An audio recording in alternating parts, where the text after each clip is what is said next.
Give us something. I notice sometimes, Gylan, and we are live. Welcome to the show, folks. Happy Tuesday night. My name is Maximo, your host, as always. And we're having some fun in here with Dr. Tarra Faulk, who is a doctor of nephrology. Am I saying that correctly? Yes, you are. Yes, you are. Yes, a score number 1 point for me already for tonight. And big shout out to Gylan Jackson here at VOD Pod Media, folks.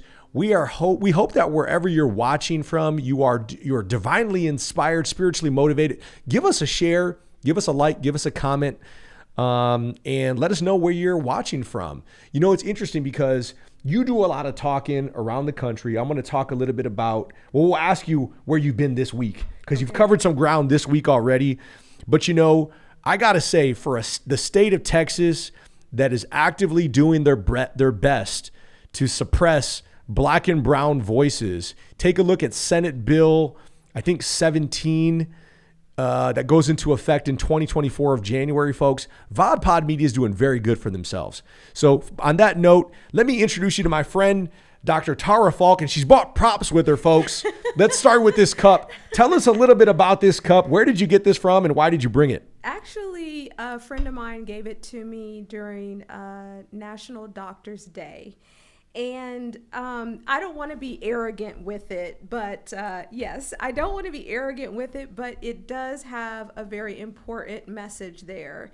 And a lot of times as physicians, we face patients who, instead of asking us questions in like the clinic and things like that, they'll go directly to Google. I mean, I just got off the phone with my dad earlier today, and he's like, I was online, and I read that you should be drinking apple cider vinegar if you have kidney stones. And I was like, Dad, you don't even have kidney stones. And he's like, I know, but I drink it as part of my regimen. So, you know, it's just a note that, you know, don't go straight to online to get your medical advice. There, you have doctors.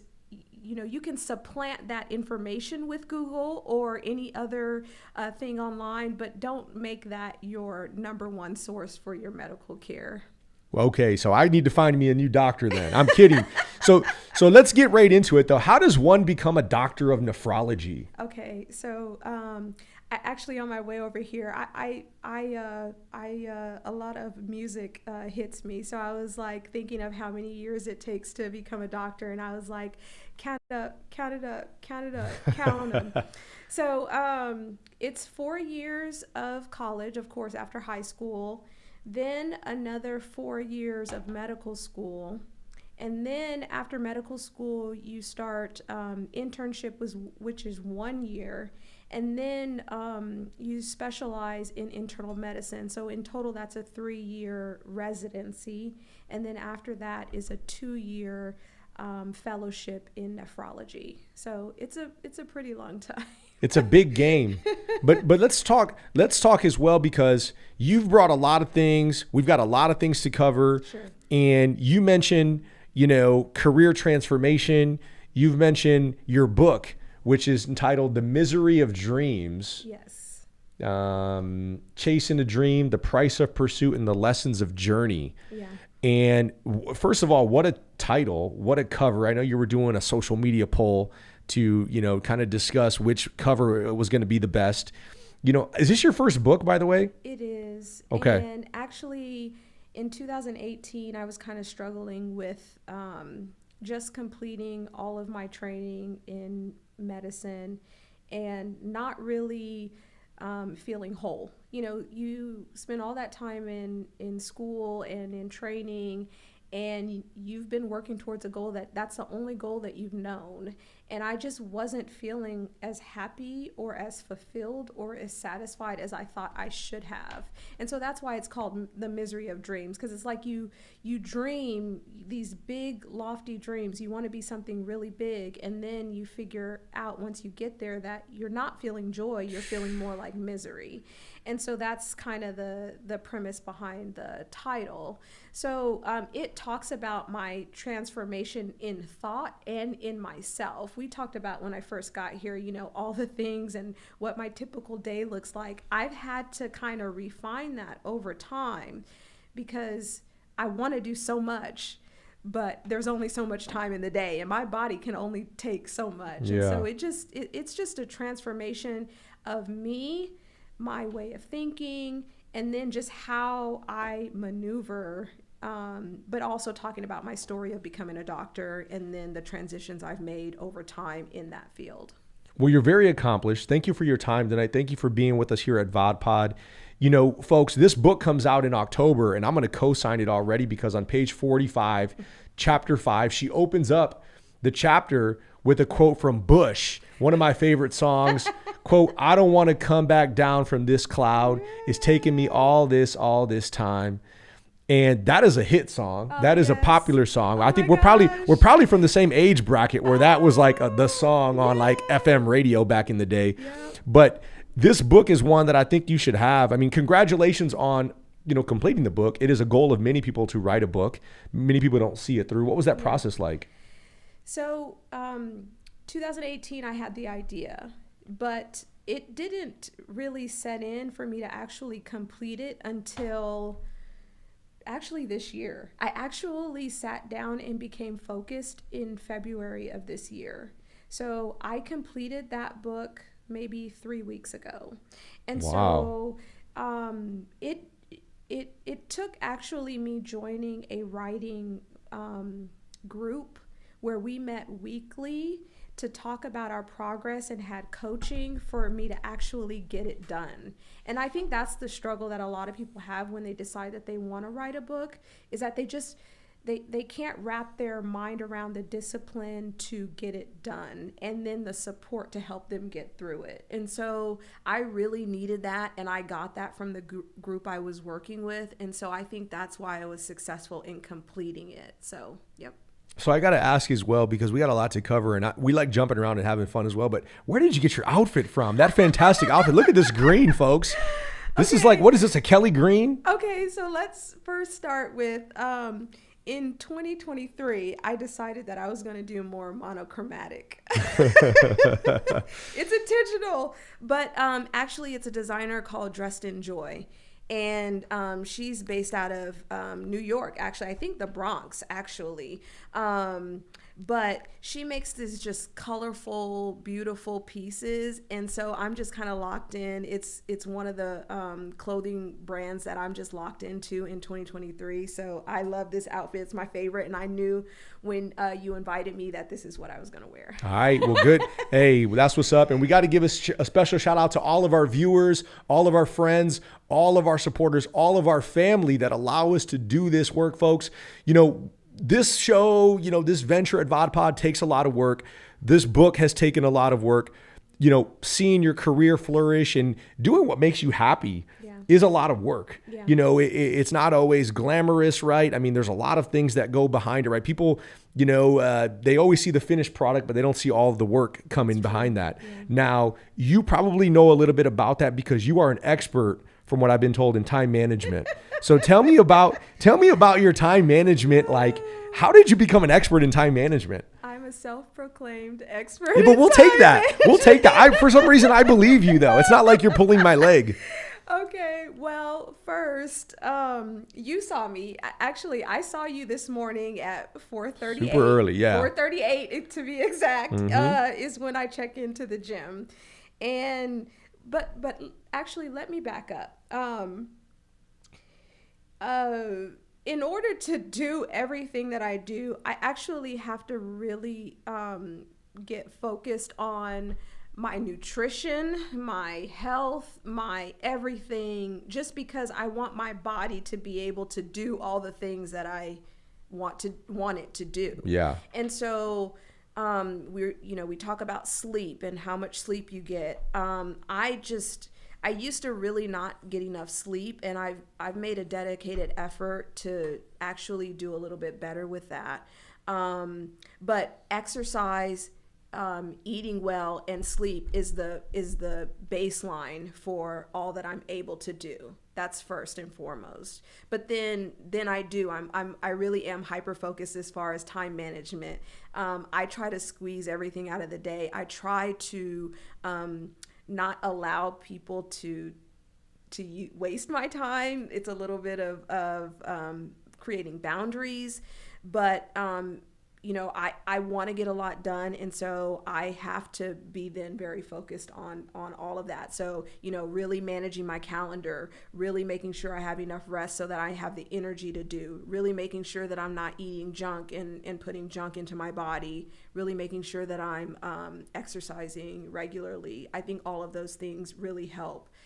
It's not just a calendar and me laying it out. Yeah, and that's a good point. Part of the reason we want to do this health and wellness series is to hear from experts, hear from a diverse, range of people that are focused on, your health. Kidney health is extremely important. I think it's underrated. I don't think people speak to it enough. I don't think, for most folks, out of sight, out of mind, unless it personally affects you, right? Then it may become something, of a topic that you're interested in.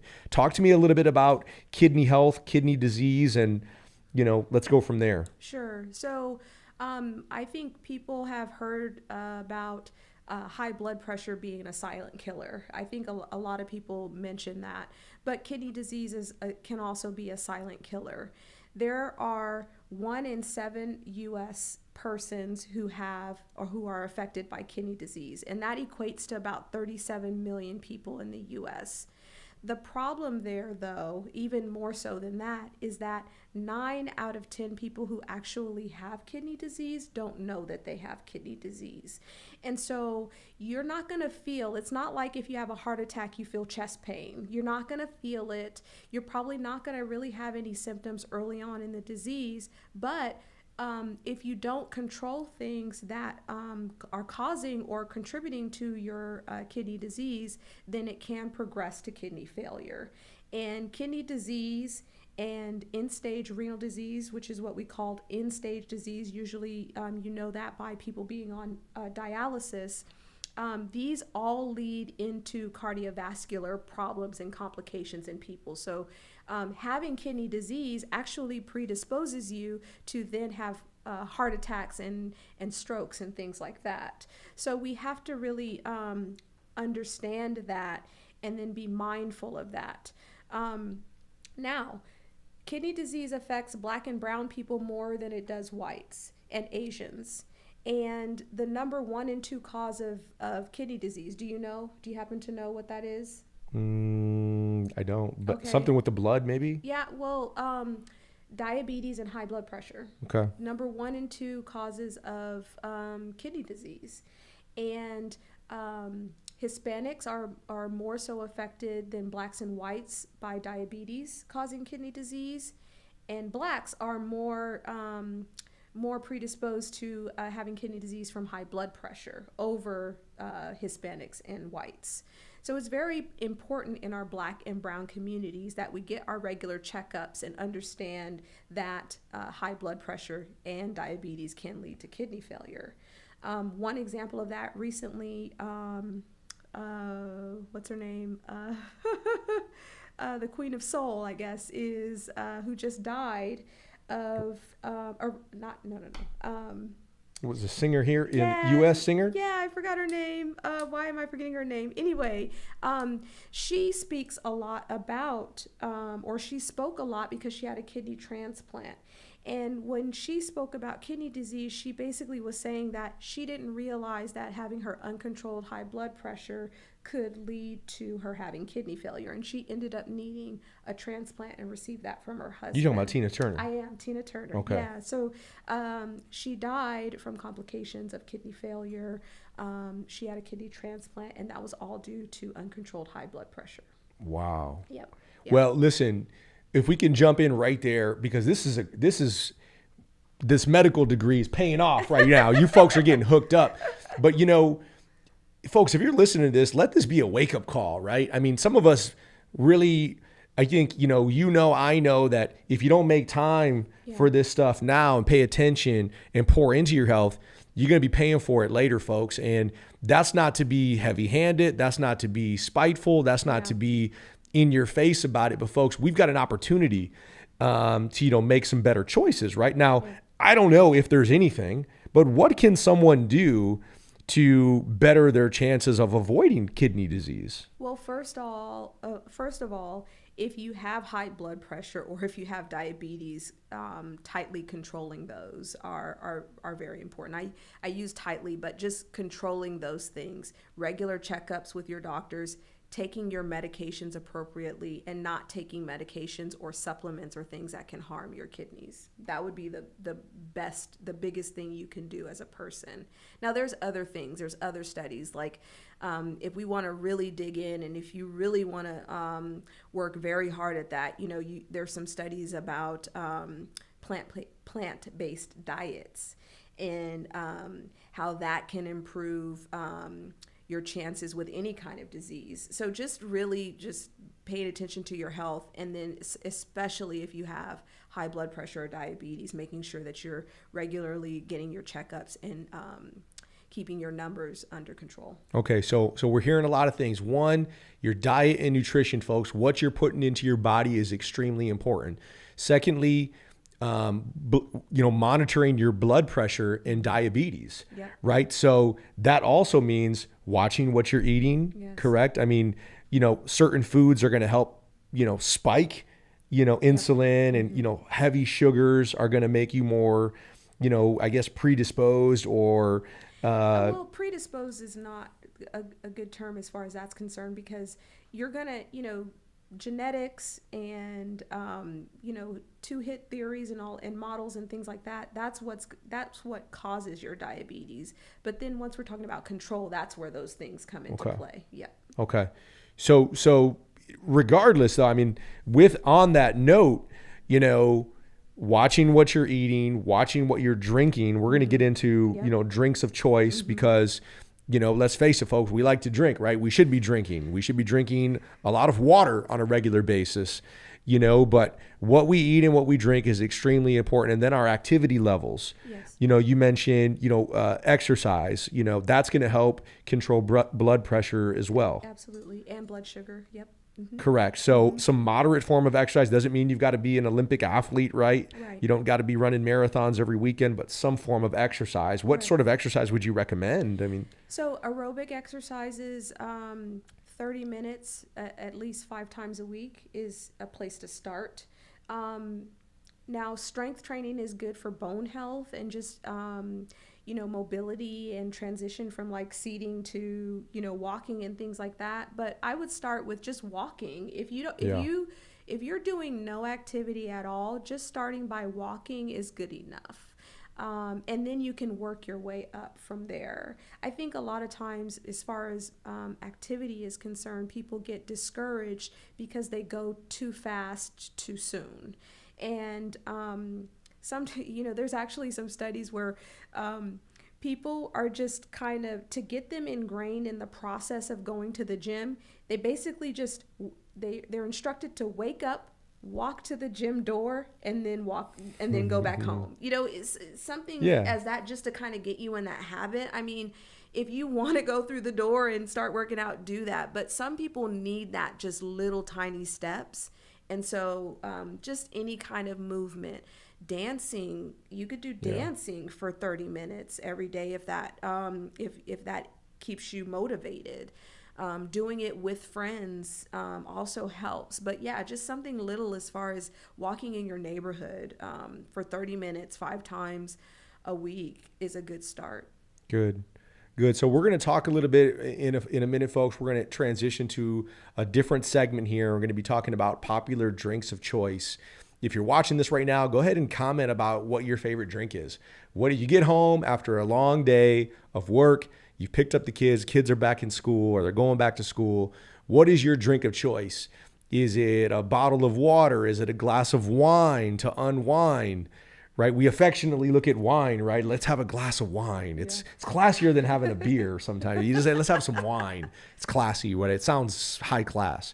Maybe it's Gatorade. Gatorade is something that, those types of sports drinks, people are drinking this time of year because it's so hot out. And people want to stay hydrated. So they're going to a Gatorade. What do you think about Gatorade? Is that a good drink to grab from the shelves? Well, I'm glad you mentioned it because Gatorade actually was created by a nephrologist. I think his name was Dr. Jade or Dr. Cade, Dr. J. Cade. Okay. And the drink actually was created for the University of Florida football players. So it's a mix of salt, water, a sugar, and then usually like a potassium phosphate, which will give you potassium, another electrolyte. And then in its previous, like in the original composition, it had like lemon juice in it for flavoring. What I understand is that back in the day, it was very salty, not really palatable for people. They didn't really care for it, but it actually helped to hydrate the athletes in Florida during those very hot days. So now the composition of Gatorade is a little bit different. I think there's more sugar in it than there is salt, and I think that's probably more for the taste. But as just a regular drink, Gatorade is fine. And yeah, maybe it is better for you as far as something to hydrate you if you're just a sedentary person, if you're not doing activity.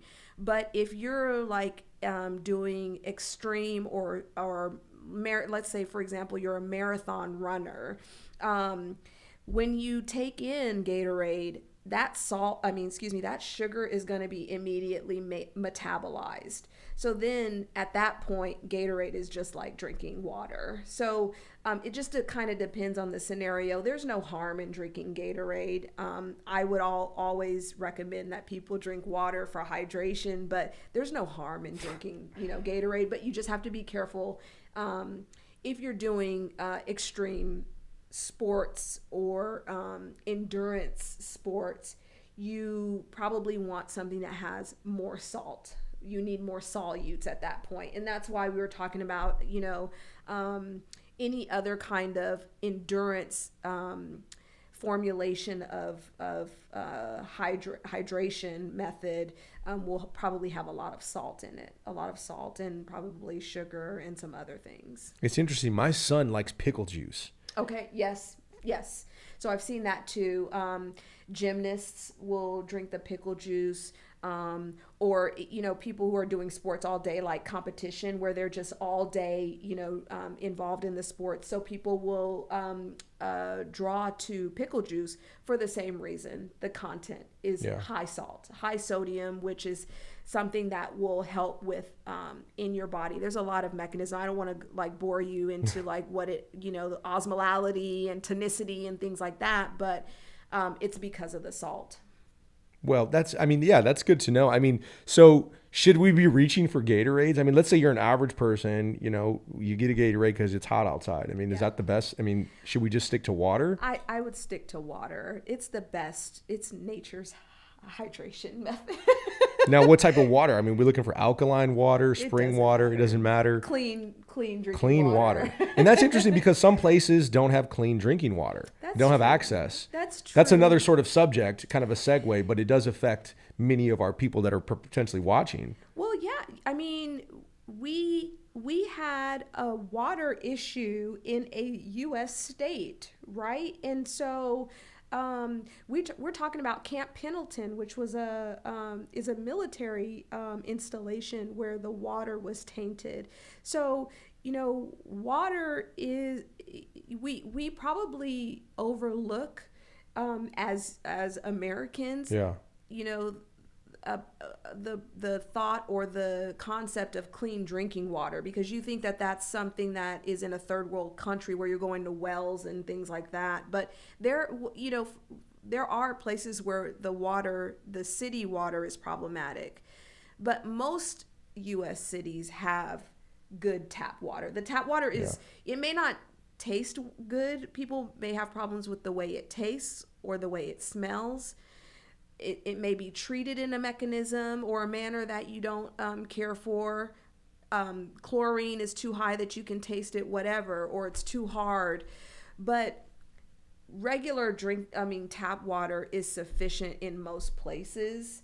So then, drinking bottled water and all of this, you really don't have to. It's more about the taste there. So I found in research leading up to the show that the most drank beverage from last year in the United States was water. Mm-hmm. And when you combine tap and bottled water, mm-hmm. most people drink water potentially because it's more accessible. You can just get it from your home. Mm-hmm. You know, you can get it from, you know, public drinking fountains, yes. stuff mm-hmm. like that. Yeah.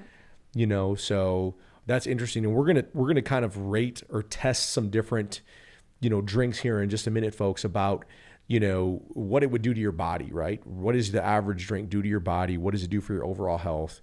With our expert here, with our physician.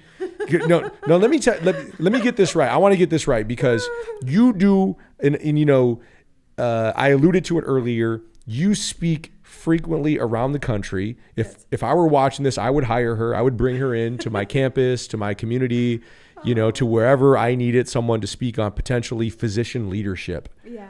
Yeah. And tell me about physician leadership and what you bring to the table there. Yeah. So, if we think about physicians historically, let's start there, and I won't take too long, but historically, you know, there was a physician-led team, right? You have a physician, you have a nurse, and the physician writes orders for the nurse to carry out in the care of a patient. Before nurses, there was just the physician caring for a patient. Then we had this construct of a team, and usually the physician is the leader in that team. That also then morphed into physicians leading or being CEOs of hospital systems. So a very commonly known hospital system that's physician-led is Kaiser. Okay, so there was a transition from the physician-led hospital to a administrator-led hospital, and these are non-physicians. They're actually non-medical people, so they probably went to business school, they have business backgrounds, and now they're the CEOs of hospitals. And I'm not going to knock either model. However, there are some benefits to having a physician-ran hospital, or at least having physicians who know about medicine and know about treating patients, being the leaders and imparting their wisdom and helping to make decisions for hospitals. And so that's kind of where we're getting back to, is making sure that physicians understand their role as leaders, not just in clinical teams, in taking care of patients, but also as leaders within the hospital system and making decisions that are right for the hospital. So that's what physician leadership is, the premise behind it. And so what I talk about specifically is just the characteristics of physicians that make them great leaders and help them to make good decisions and push forward the hospital construct. Medicine has its own problems.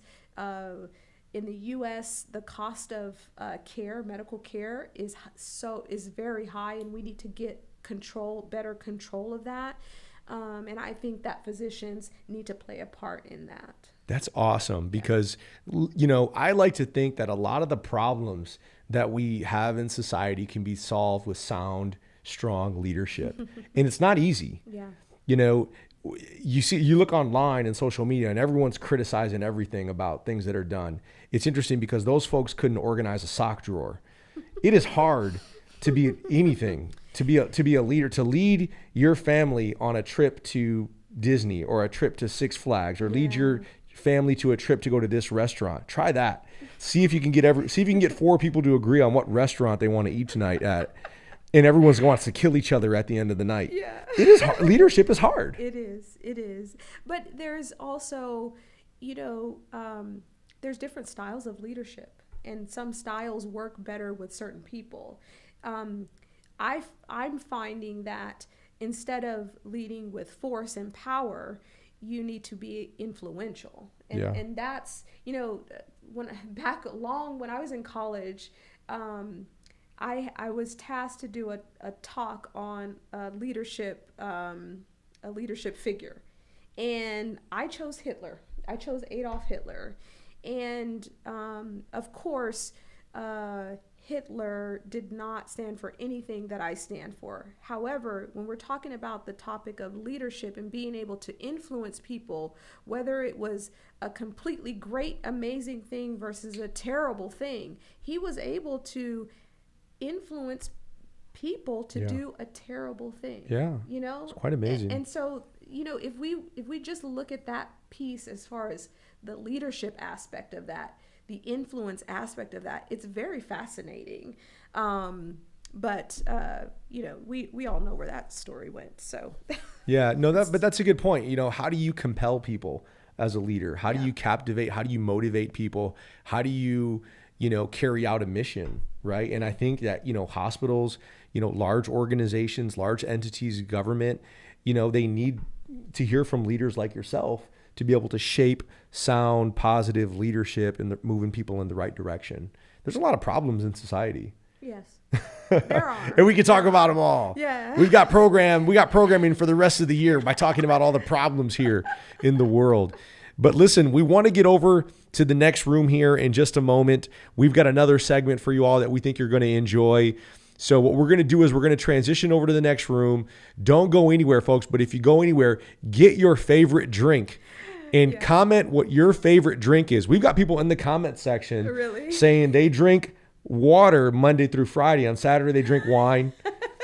But then they also drink coffee. You know, many Americans run on some form of caffeine to get things done, right? Because most of us have to work, rigorous hours. We've got to be up early. We don't get a lot of sleep. We've talked about how important sleep is to just your overall, you know, well-being, you know, and I don't think caffeine is going to solve everything.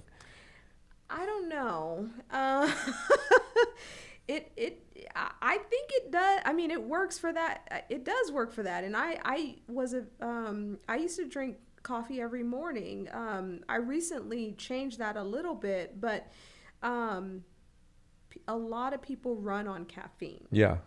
So, and the goal here isn't to trash your drink choices, but just to educate on some of the things that, you know, that we know about certain drinks. I had a friend of mine respond and she's like, "No, don't tell me that I can't drink coffee anymore." And I'm like, I'm not going to tell you that. Well, unless.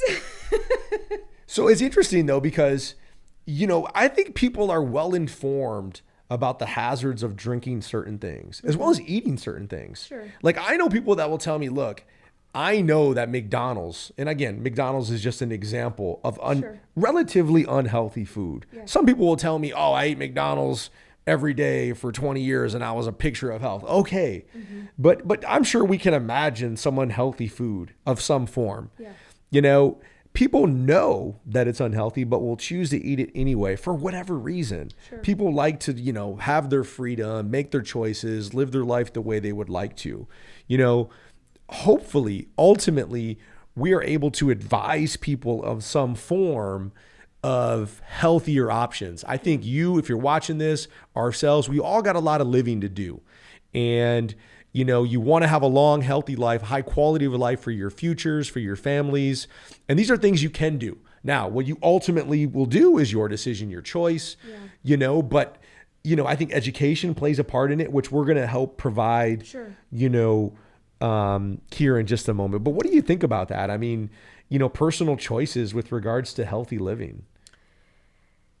That's a interesting topic, because, you know, on just to, I mean, freely talk about that, you know, so let's just talk about smoking, right? So there's a tobacco industry, right, that drives the use of tobacco for monetary gain, right? And that's what happened back when, you know, there were commercials for smoking, there were advertisements for smoking, doctors used to smoke. Actually, there used to be magazine fold outs where it'd be like, even your doctor smokes Camel or whatever. And so that was an interesting time. But what I find interesting is that we can talk about leading causes of certain diseases, and then, but we don't feel and we can associate the healthcare cost of that. So, for example, lung cancer. Lung cancer causes X amount of dollars of healthcare money is spent towards the treatment, the diagnosis and treatment of lung cancer, right? And who pays for that? Not just the individual who has lung cancer. There's a social burden that goes along with that through, the total cost of healthcare, right? But strangely, we don't ban cigarette smoking. Yeah. Right? Like, we went through a period of time where we banned alcohol use, but we didn't ban alcohol use because of any moonshine, whatever. We didn't ban that because of the health effects of it, right? We banned it because of, right, like taxation or something, like inability to control taxation. And I could be rusty on that. Yeah, on money, those, monetary, so capitalism. it's more monetary than it is health wise. But on the flip side, there's a monetary association for disease. There is. We already talked about the cost of treating disease and caring for people. It's a lot, and we're doing too much. And if we keep going the way that we are with the cost of healthcare, we're not going to have Social Security. You and I aren't going to have Social Security or whatever social things that we feel entitled to. So I find that interesting. It's something that I think about. It's not something that I know, like, I'm not an expert in that, but it's just interesting to me. So, when I'm treating patients, kind of take it back to something that I don't know if I can do. There's healthcare policy and there's a whole bunch of other stuff, and, following the trail of money in disease and all of that, if you have those kind of theories. But for me personally, as a physician caring for patients, I like to make sure that my patients are educated. Outside of that, we live in America. We have freedom of choice. So you can do whatever you want, but you're not going to be able to say, Dr. Faulk didn't tell me, right? That's where I want to be is, I want to be the person who takes that time to talk to you about the things that you're doing that I know about that I think are contributing to your ill health. And I think that that's what our duty is as physicians, because like you stated, people are going to do whatever they want to do. They're going to listen to whoever they want to listen to. They're going to Google and listen to, whatever they want to listen to. But I think it's my duty when I'm, caring for someone to then kind of bring them back to what is reality, what is trusted knowledge, reputable sites, things like that. Very nice. Well, let's get over to the other room. Guylan, we're going to switch it over now, folks. We got a great treat in store for you all, folks. So meet us at the bar in the room next door, folks. We'll see you over there in just a moment. Don't go anywhere. Don't leave. Stay tuned. We'll be right there. All right, let's go. All right.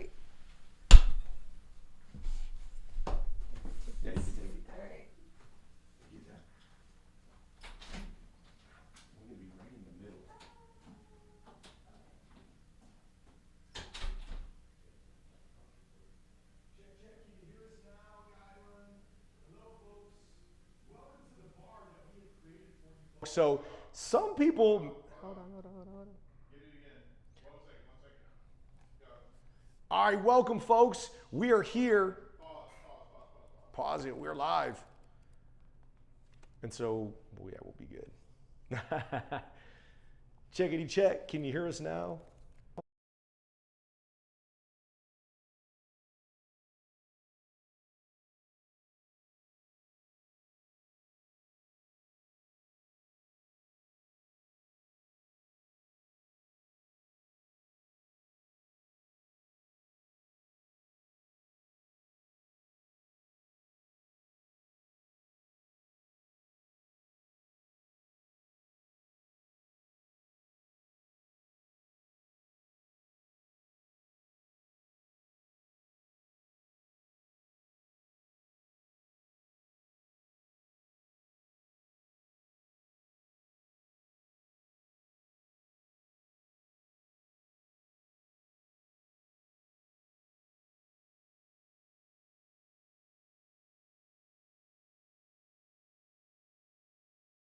We're live, so that's part of the reason I like doing this show, because we roll with it. We roll with it, and so we'll be back in just a moment. We're going to transition to the other room here shortly, but we're having a fascinating conversation with Dr. Tarra Faulk. Thank you so much again for your time. Tell me where we can find this book at. You know, I believe you said it comes out in October. It's going to come out in October. It's going to be on Amazon. All right. Yeah, so self-published on Amazon. So this is going to be an amazing book. It doesn't look like a burdensome read, right? A cumbersome read, right? You can get through it maybe in a day or so. Several amazing quotes again from Bush to Nelson Mandela. And so, who were some of your inspirations? I mean, I guess where did you find the motivation to kind of achieve all that you've done so far in your life? Rap music. Ooh, I heard that, folks. And so what type of rap music? Because, we got those genres. Well, I'm really just into music. So let's talk about growing up. I grew up in a household with a lot of music. I have a brother and sister who are 11 and 12 years older than me. So we were, doing a lot with music in the 80s. But then when I came to myself, let's say in high school, I listened to Bush.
And we're back. We're live, folks. So thanks for working with us here. Thanks for humoring us. We're talking about these drinks. Now, we had a nice set up to display these. We've transitioned back in here to get us back. Hopefully you're still watching with us, folks. And hopefully you're not tired from all the caffeine that you've drank, already in today. I know it's getting late if you're watching from the United States, but we're here talking about some of your favorite drinks, perhaps, folks. And we've got these somewhat lined up on the table for you to see. We're also featuring the Culinary Ninja Diet and Podcast Cold Press Juice. He calls it the diuretic. Cold press cucumber, lime, asparagus, spinach, and celery. What do you think about cold press juices? I think juices, nutrients that come from from fruit is a good thing, or vegetables. So that one included some veggies in there. Yeah. So juice is fine. The thing that people worry about is the sugar content and the lack of fiber. The fibrous material that is inherent to fruit when you, let's say, bite into an apple or, eat a mango or a pineapple, you're getting that fibrous material, which includes fiber, that helps kind of offset the sugar that comes from the juice itself. But then when you just whittle it down to the juice itself, then you're getting mainly just that high sugar content. But again, you're still getting the nutrients that you would get from the fruit. So it's just kind of a balancing act. Some people juice and drink juice just all day, and that may be fine. But let's say if you have no health concerns, but if you're a diabetic, those spikes in sugar or sugar might be problematic. So you just have to be mindful of that when you're drinking juice that's not like in a smoothie form or something like that, where you actually ground up the entire fruit product. Okay. So let's move over to the energy drinks now, because you mentioned, a lot of people are drinking energy drinks. This particular 16-ounce can has 200 milligrams of caffeine. Right. So 200 milligrams of caffeine. Oh, sure. So first, actually, let's talk about kind of what traditionally is in a lot of energy drinks. So usually it has about 200 or more milligrams of caffeine in it, and that's about the equivalent of a 5-ounce cup of coffee. And then it will include some other like proprietary blend stimulants or other things. So guarana is usually added. Let's see what this one has. Taurine, and then some other things, sugars, and some vitamins as well. So this one has B12, it has B6, it has vitamin B5, B3. So B vitamins are pretty heavy in this one. So a couple of things, because energy drinks haven't been around forever. I think they first came out maybe in the 70s. I think the earliest form, so not like a can of something, but an energy drink, I think came out in the 70s. And so then that means there's not a lot of large studies about their health benefits. So some of the harms and or the benefits, there's some controversy surrounding that information. But what concerns people is the high caffeine content. And so sometimes you'll see young kids drinking more than one of these in a day. And so that's when we're talking about the effects then of high caffeine. There is something called caffeine toxicity, or caffeine intoxication, and that can cause like insomnia, jitterness, GI effects. So you can have diarrhea, and other things, headaches, if you take caffeine excessively daily. But really there's some cardiovascular concerns. So once you drink caffeine, it's a stimulant, so it can raise your blood pressure, it can raise your heart rate. And then definitely if you have issues with your heart, or if you have what we call arrhythmias, which are abnormal heartbeats, or heartbeat, then you can potentiate that or perpetuate that with an energy drink or high caffeine intake. So that's what the problem is with taking in a lot of caffeine. Otherwise, if you're a normal healthy person, you might be okay. But those are just some of the concerns. Okay, so tell me quickly.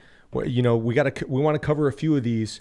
What the time that we have left. Tell me about the water. Yeah, we have what is that? A 12-ounce bottle of purified drinking water. Yeah, 16 ounces.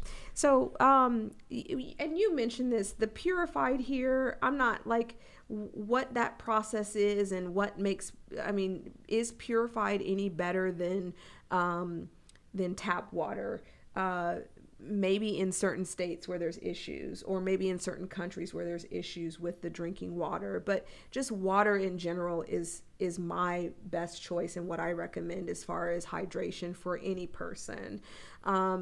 Now, another thing that comes up is, well, how much water should I drink in a day? And, people probably remember that they were told back in the day, you need to drink 8 cups of water a day. Well, really, there's no real right amount of water to drink per day, but we do definitely want you to drink to your thirst. So if you get thirsty, drink, and we would prefer that you drink water. The problem with that, though, is in extremes of age, so very young and very old, you may not feel the sense of thirst. That can go away with age. And so that's where it becomes problematic of, well, if you don't feel like you're thirsty, then you may not drink water. But I think water is the best. And whether that's, clean tap water versus bottled water, it doesn't matter. So you're in the habit of reading labels, which we recommend, folks, whether you're eating food, drinking. Absolutely. Read the labels, because you got to know what you're putting in your body. Now, I notice in some waters, for example, it just doesn't say water. Mm-hmm. There's stuff like, in this case, calcium chloride, sodium. You start thinking, well, wait a minute, what are they putting this stuff in the water for?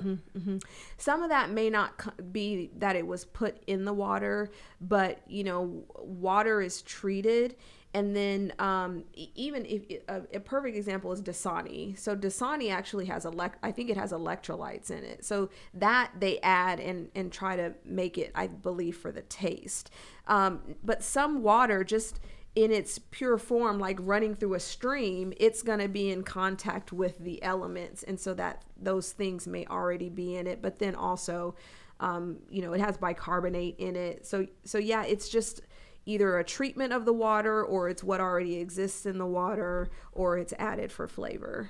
Okay, or lack of flavor. Last two, I'm going to have you hold a can of Coca-Cola 12 ounce, and I've got, what is this thing? Is huge. What is this, 24 ounces? Of Bud Light. This is 24 ounces of Bud Light, folks. So if you're watching this and you're Latino, you probably have a Bud Light or a Miller Lite in your hand right now.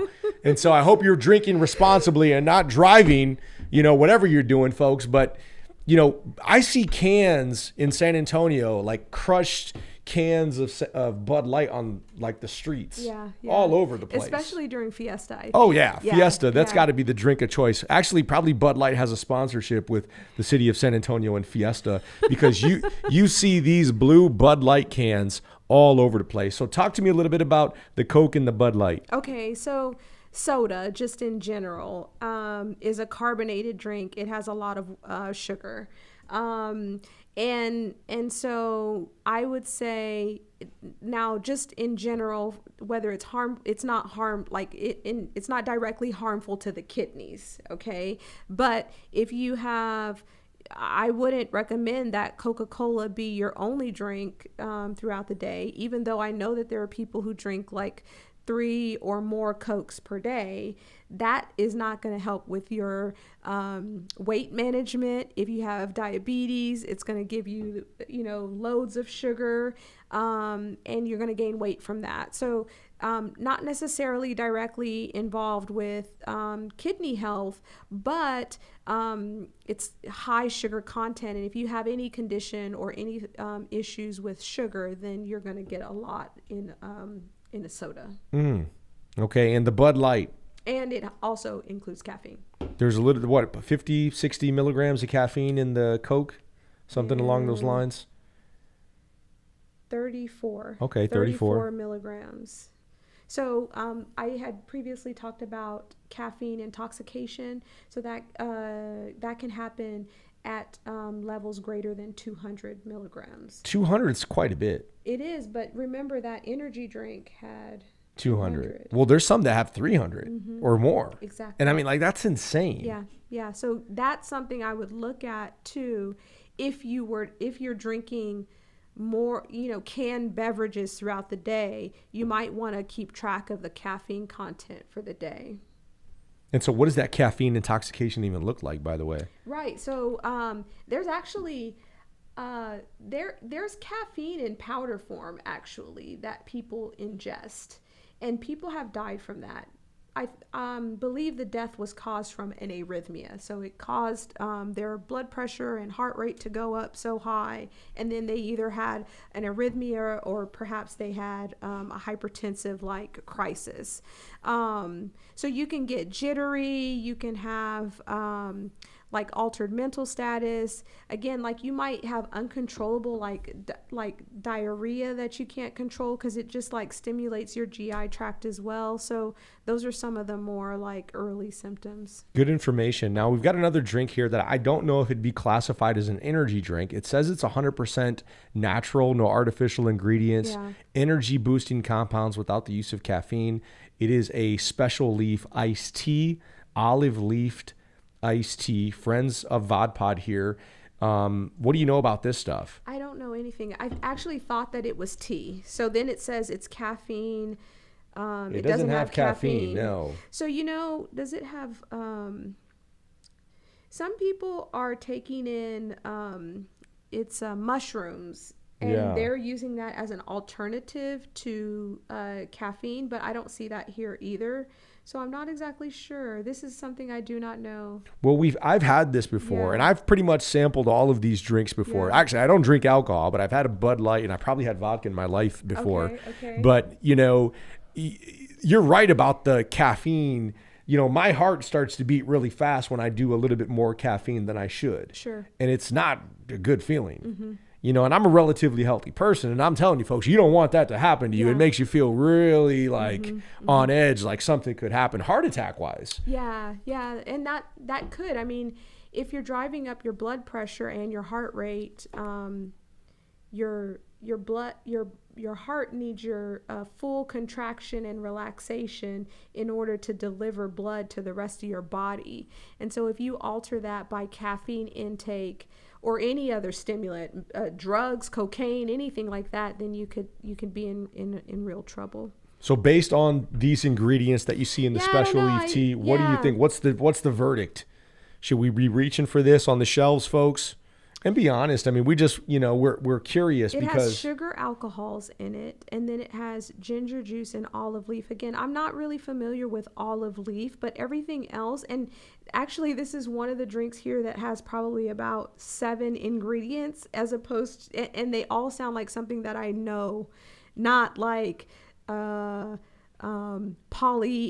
blah blah blah. Correct, right? Which is what you will find in your, Coca-Colas. Yeah.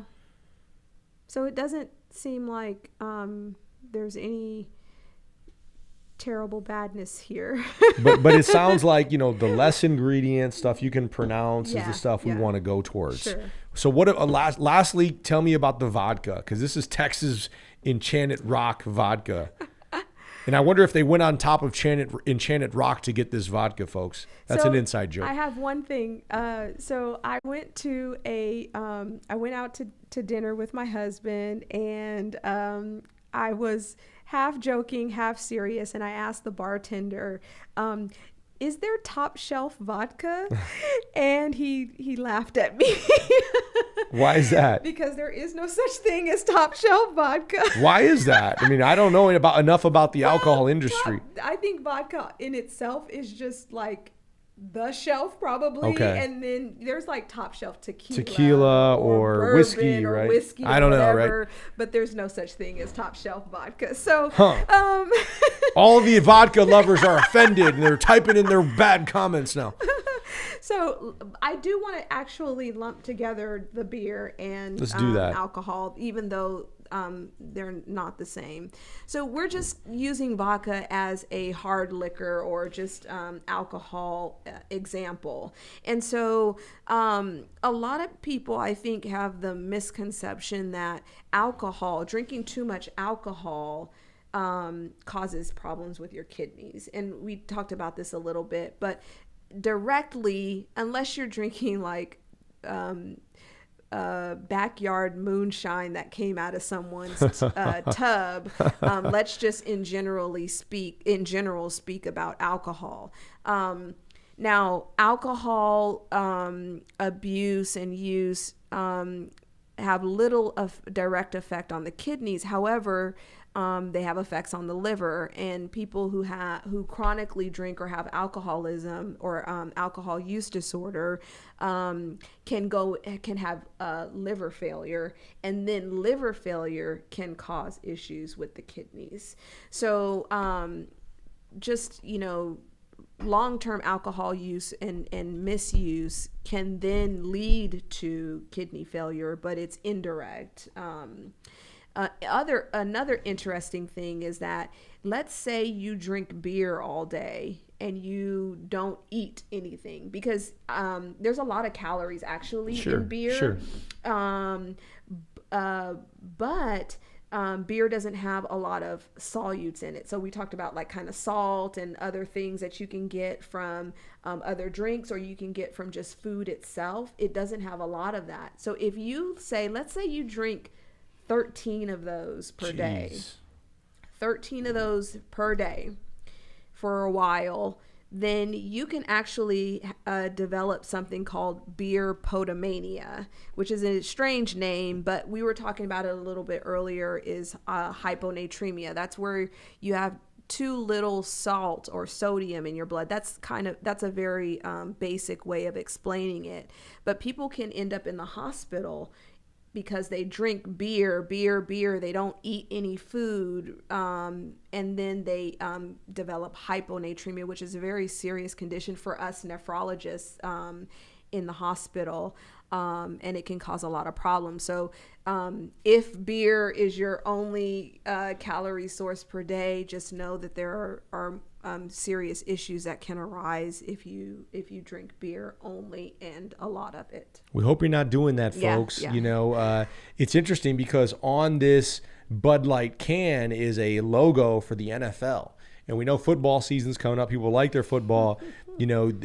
People like partner together, watching sports and having fun with drinking alcohol, which you've heard from an expert here. Drinking too much of something like alcohol, whether it's vodka, beer, whiskey, is not a good thing, folks. And so, I think moderation is key. It truly is, because, you can look at lifestyles. I really do. I look at people across cultures and all over the country. I just really get interested in that. I like to travel and I like to see the cuisine of other people in other countries and of other cultures.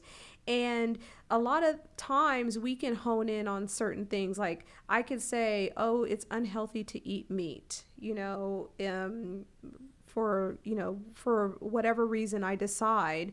But if you go to other countries, there's people who eat meat and they have long, flourishing lives. And so what is it about that? There's also environmental things that are different across the country and countries. There's genetic things that are different across people. But there's also just the way we prepare things, how our meats are produced, and then moderation. So there are people who drink whiskey every night and they live till they're 100. One glass of whiskey, but then if you drink 5 glasses of whiskey every night, you're probably not going to make it very long. So I do believe in the moderation piece, and some of the things we're talking about with these drinks are at the extremes, not at the, like, I just drank one and I died, So that's a point I want to make too, is that we're not saying now stop drinking Bud Light. even though I've actually never had beer before, and I've actually never had an energy drink before. But if you do have them, I'm not saying that you're doomed to death, you know. But I just want you to be mindful of what you're taking into your body, and then excess is problematic. It can be problematic. All right, folks, you've heard it here from the expert herself. You know, this has been a great show, and I'm glad that we broke down some of these things. You know, you're right about things that we put in our bodies in this country. You know, I would venture to say some of these drinks would be illegal in some countries around the world just because they have different rules on how they govern, you know, and what they allow people to, you know, consume. It's the same thing with foods, ultra processed foods. Some of these foods would be illegal in other countries. Yeah. I've had a lot of friends. My partner went to Italy or Europe recently, and in Italy, she mentioned how great the food was there. The quality of the food compared to the United States is because in the United States we have more processed foods and how the food is prepared. And so, folks, if you're watching this, I hope you're just thinking a little bit more about, you know, what we're putting into our bodies. Lots of great information. Where can our viewers find more of you at? So I am on all social media platforms, Instagram at @IM_Dr. Faulk. I'm on Facebook, Tarra Faulk, and LinkedIn. Website is coming soon. I'm still working on that, so that will be tarrafaulk.com.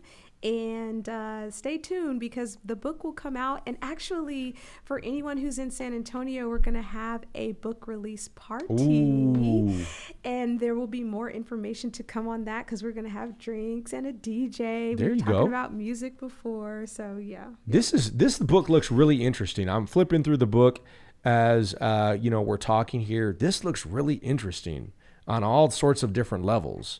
You know, we've got some spirituality in here. We've got some mentorship, you know, sort of stuff. We've got, you know, the curveballs life throws at you involved in this. So, you know, congratulations on the book. We're looking forward to attending your book release party. Thank you for all the wonderful information you shared and your time tonight, Dr. Faulk. So, folks, if you're watching this, go ahead and give us a like, give us a comment, give us a share. Find her on social media. Bring her to your respective space so she can share some of her wonderful knowledge on leadership, nephrology, and the like. And that's our show for tonight. Thanks so much, Guylan. We love you all. We'll see you back here next Tuesday night at VodPod Media. Thank you so much. We'll see you next time, folks. Thank you for having me. Yay! And we did it. Yay!